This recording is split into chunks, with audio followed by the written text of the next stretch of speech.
Les députés viennent de voter le prolongement pour 12 mois du gel de l'indice IRL, l'indice de révision des loyers, qui permet à un bailleur, un propriétaire d'un bien immobilier, d'augmenter tous les ans le loyer de son locataire en place. C'était du jamais vu. L'année dernière, il y a 12 mois précisément, Bruno Le Maire avait annoncé cette mesure, un bouclier anti-inflation du loyer, en demandant l'effort du coup aux particuliers de faire un effort collectif sur le frein de l'inflation et en plafonnant du coup à 3,5% de façon exceptionnelle pendant 12 mois cet indice qui permettait d'augmenter le loyer.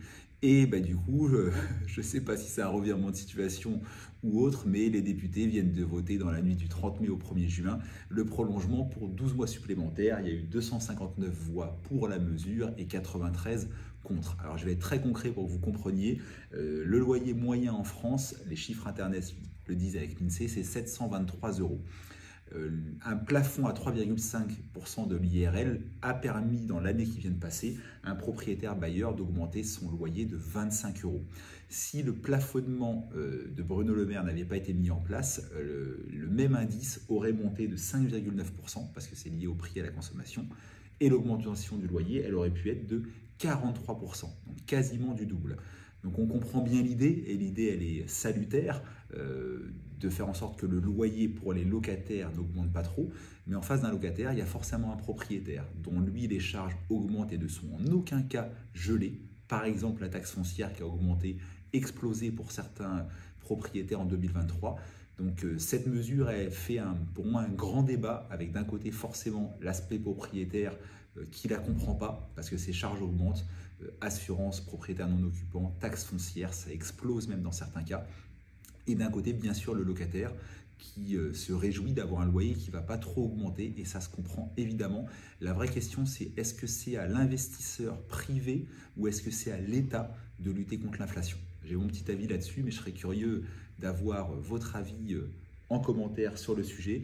Forcément, les pros de l'immobilier, les associations de propriétaires trouvent ça anormal.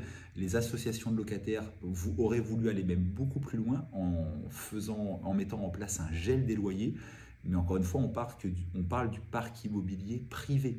Le logement social, c'est encore autre chose. Mais sur le parc immobilier privé, je serais curieux d'avoir votre avis. Est-ce que c'est normal qu'on plafonne la hausse qui du coup ne suit pas le reste des hausses pour les propriétaires, ne suit pas l'indice des prix à la consommation?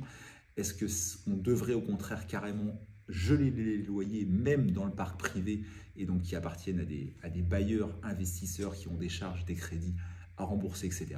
Je suis curieux d'avoir votre avis en commentaire. En tout cas, ça va passer au Sénat, mais tout comme ça avait été confirmé l'année dernière, le texte a de grandes chances d'être adopté. Et petit questionnement à notre ministre, Bruno Le Maire, qui, lorsqu'il l'avait annoncé l'année dernière, avait assuré aux associations de propriétaires et aux professionnels de l'immobilier que ça durerait 12 mois et pas un mois de plus. A priori, la parole ne va pas être tenue. Vos avis en commentaire.